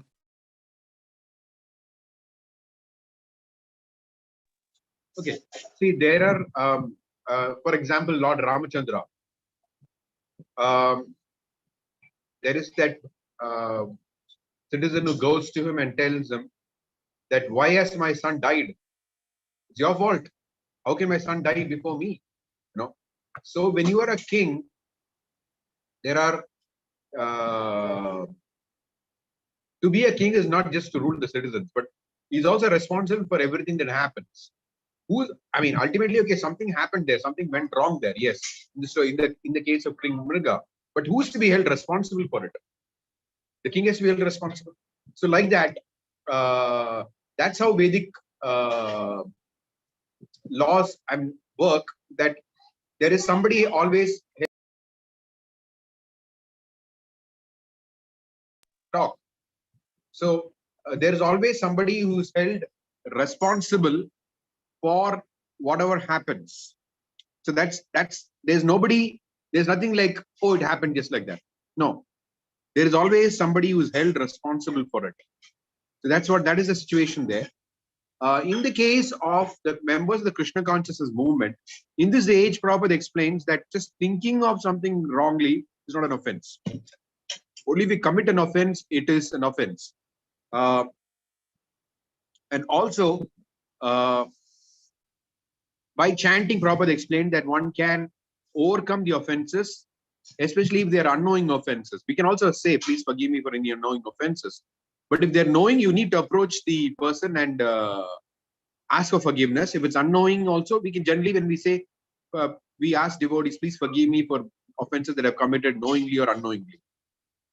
So the chanting of the Hare Krishna Maha Mantra takes care of the unknowing offenses.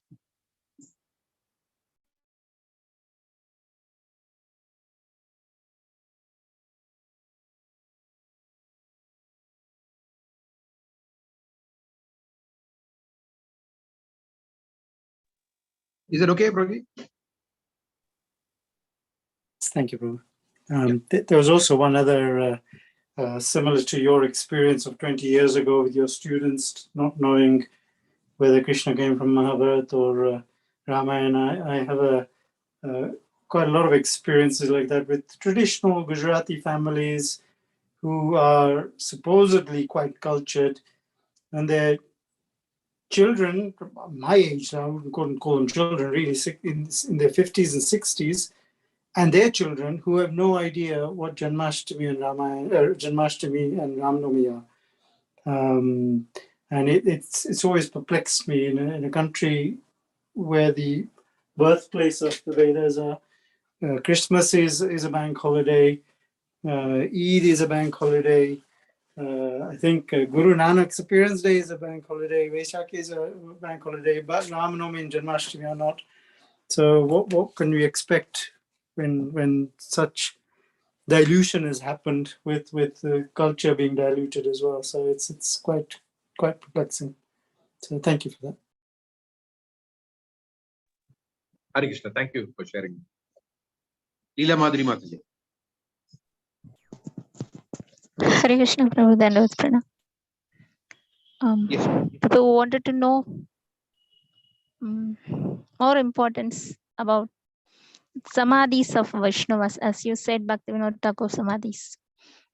As today is his disappearance day, what should be the mood of us as a practitioner? I'm not a pure devotee, as you said. Prabhupada knew how to handle the energy of Krishna, but every minute we are continuously baffled with Maya here. So at least when we visit the holy dham, especially Vrindavan and Mayapur, we have many opportunities to visit the samadhis of Sadguru Swamis and even Prabhupada Samadhi. So what should be our mode? And can you please connect this with today, the full session, we were continuously hearing about preaching. So being in a preaching moment, what should we pray when we visit the holy dham, or whenever we hear like Prabhupada Lilamrita, or whenever we visit the samadhi of great Vaishnavas? Could you please share something? Hare Krishna. Like Prabhupada said, okay, according to our Gaudiya Vaishnava philosophy,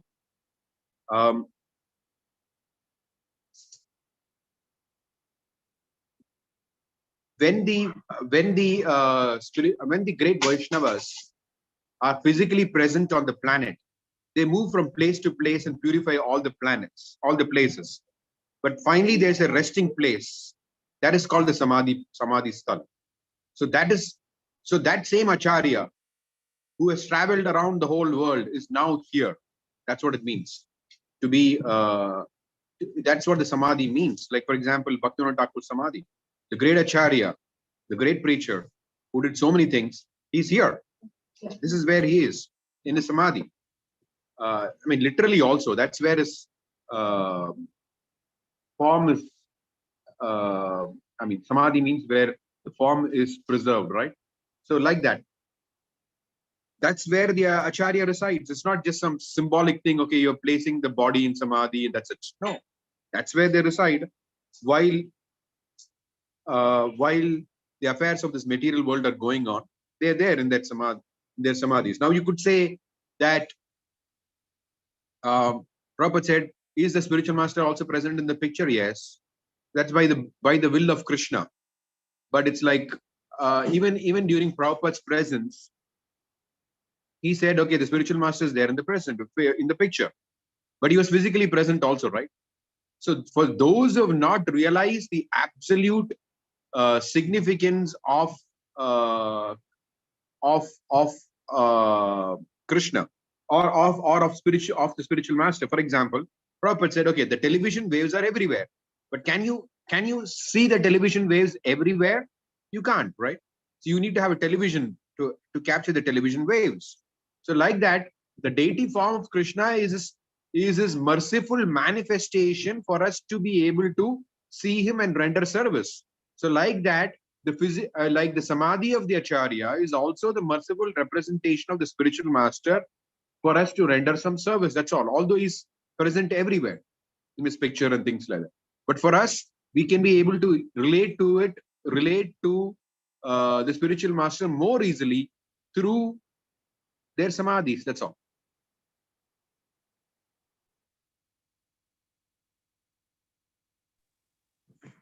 What will be the how to put, see, I'm not in Vrindavan or Mayapur, so maybe once in a year or something I might visit. So that is why I asked that when I visit those places, those especially the Samadhis, what should I pray? But how will I be connected with those Vaishnavas every day? Is there any possibility of doing that? Please. Vrindavan and Mayapur, apart from their geographical location, is also properly explained as a state of consciousness. So you can be in Vrindavan consciousness or Mayapur consciousness wherever you are. So you are coming to Mayapur to carry the consciousness of Mayapur and Vrindavan into your life. And also you can invoke that consciousness by carrying out the desires of the Acharya. So,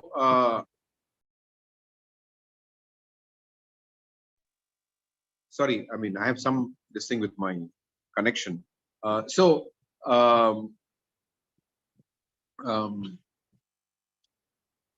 carrying out the desires of Prabhupada, like for example, when Prabhupada once visited Mayapur, his godbrothers criticized Prabhupada that he did not get down at the Samadhi of Srila Bhaktisiddhanta Saraswati Thakur and offer respects to Srila Bhaktisiddhanta Saraswati Thakur at his Samadhi.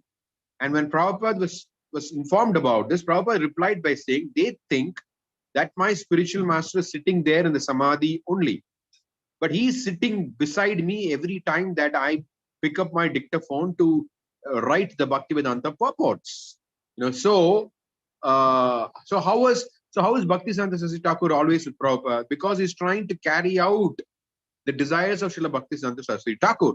So the more you try to carry out Srila Prabhupada's desires, the more you will experience Prabhupada as if you live and breathe like that.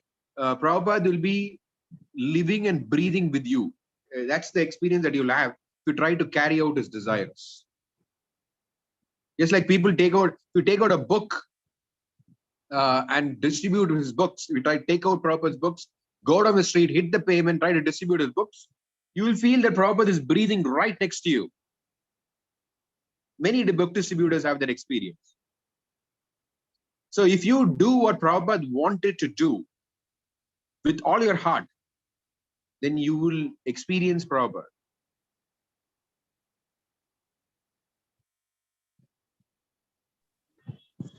Yes, I also had some experiences like that. Thank you. Just continue it. Since you already experienced it, just continue it. You know it's possible, right?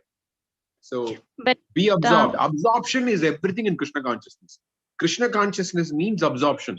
No absorption means Maya. I mean, Maya has also entered into the picture.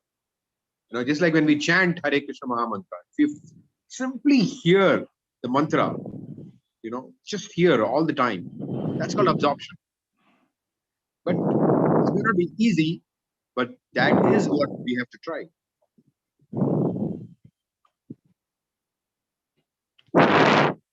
yes, It's Prabhu. not cheap. It's not cheap. We have to work. Just would like to share something which I heard in last Kartik when I was in Vrindavan.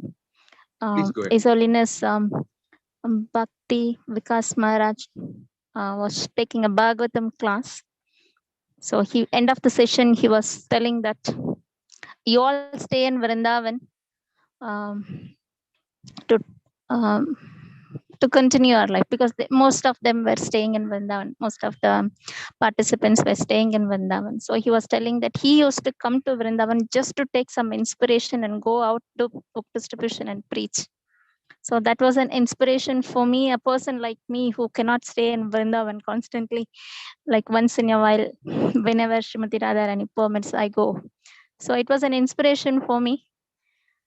Just go, stay for some time, take inspiration, take association of devotees, especially during Kartik, most of Prabhupada disciples were there. Every day, one or the other disciple of Prabhupada was giving Bhagavatam class. So it was a real inspiration for me. Just thought of sharing now because it is connected to what we are discussing now. Thank you so much, Prabhu.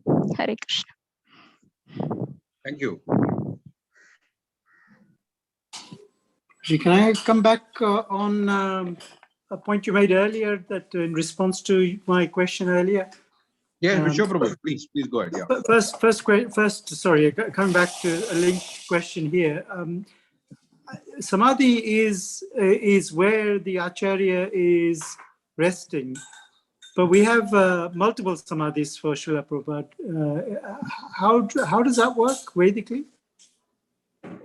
The Pushpa Samadhi, the Tadiya of the spiritual master, like the garlands that he wore at the time of his disappearance, those are the ones which are kept in. This is a Gaudiya Vaishnava tradition.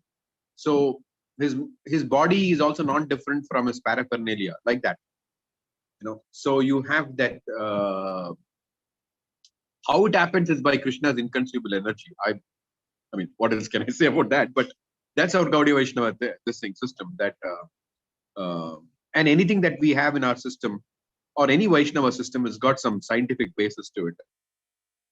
So and what's the significance of the body being buried in whole as opposed to the ashes of the body? I mean, is there any significance? Yeah, Prabhupada explains that that a Vaishnava's body, because it is fully pure, you don't burn the. I mean, elevated Vaishnavas, you don't burn their bodies because they are worshipable objects. You know, generally burning the body is done so that the soul doesn't get attached to that form, you know, or whatever. Like once the soul leaves the body, it could still be attached to that form and things like that. So it's not. So if the body is to eliminate all forms of attachment to the body is just completely burnt. That's all. Burnt to ashes. Ashes are thrown into the Ganges. So that's what do you call it? That's the reason that body is burnt, actually. That so that the soul has no sense of identification once it leaves the body, because the soul hovers around. I mean, from whatever scriptures say, it hovers around for some time, and things. That's why they don't keep the body for long, right? They just quickly dispose of the body, apart from the decomposition aspect of it. Yeah, like that. So traditionally, it's only sannyasis that would get samadhis. I mean, I'm just Not just I'm sannyasis, asking sannyasis for sure, but also advanced Vaishnavas. So why would we not have done a samadhi for Pankajangiri Prabhu? Okay, the point is that in ISKCON, there is a factual problem of real estate. For example, you have limited real estate in ISKCON. So are we going to, I mean, let's say if you look at it from 200 years from now, 300 years from now, or 400 or whatever years from now, a lot of ISKCON's real estate will be filled with samadhis. We'll not even have a place to have more samadhis. So it is more a practical consideration rather than theological or consideration. Okay, thank you for that. Thank you for that. I've always wondered, and I've never found somewhere where I can read and find out about that. So thank you for that. So when we spoke, even in Mayapur, they're not going to have any more. The only other samadhi in our campus would be His Holiness Jayapataka Maharaj, according to the GBC. No more samadhis in ISKCON Mayapur campus. Oh wow, okay. So when we spoke earlier about King Mriga, and you said that accountability is required, and a rectification of that is required in order to undo an offense which may have been committed knowingly or unknowingly. But Okay. in King Mriga's situation, the offense was completely unknowingly. Secondly, he actually offered a rectification, not just one cow, but 100,000 cows to each.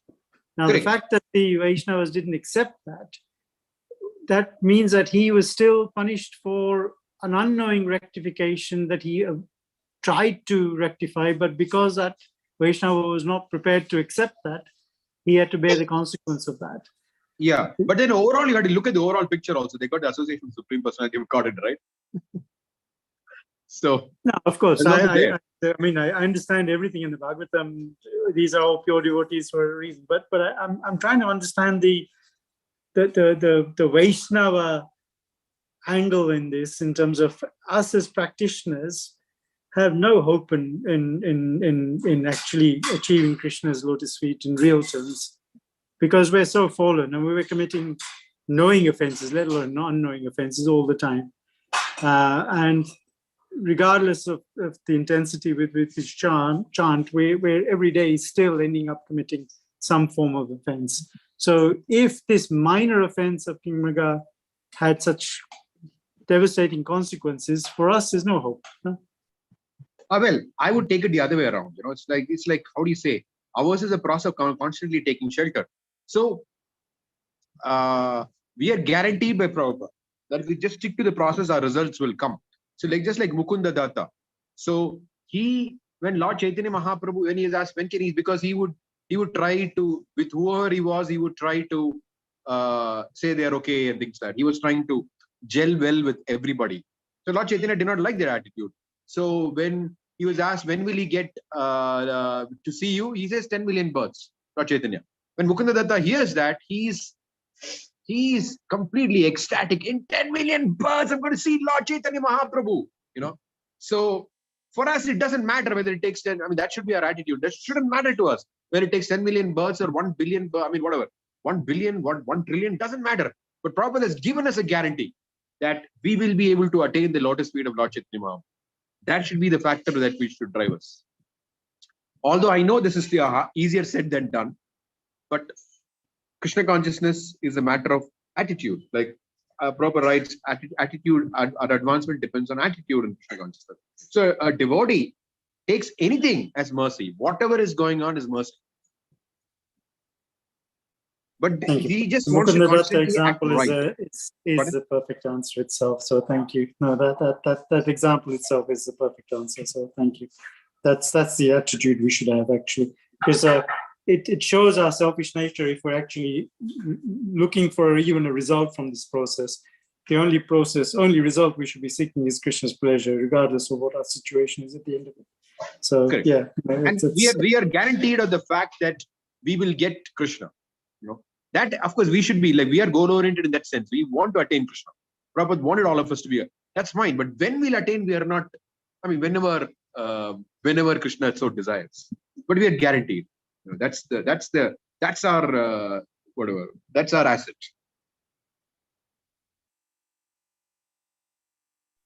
Thank you, Prabhu. Just one minor point on logistics, because I have service on Sunday. Sometimes I last week's class I missed the last 10-15 Yeah, minutes. I brought it up Recording. with my Do they record still, or is it? Yeah, they it's not- record. They record. I checked with the devotee who usually posts and all that. He's not in Mayapur. He's traveling. That's why he did not do the screen sharing today also. So he said he'll get it done through someone. Prem problem. goes you're part of Mayapur Institute. So if you could just get the last week's posting, a class recording posted, it'll be good. Thank you for a wonderful I'll class. talk to Ojasvi Prabhu and see if he can do it. Yeah, sure.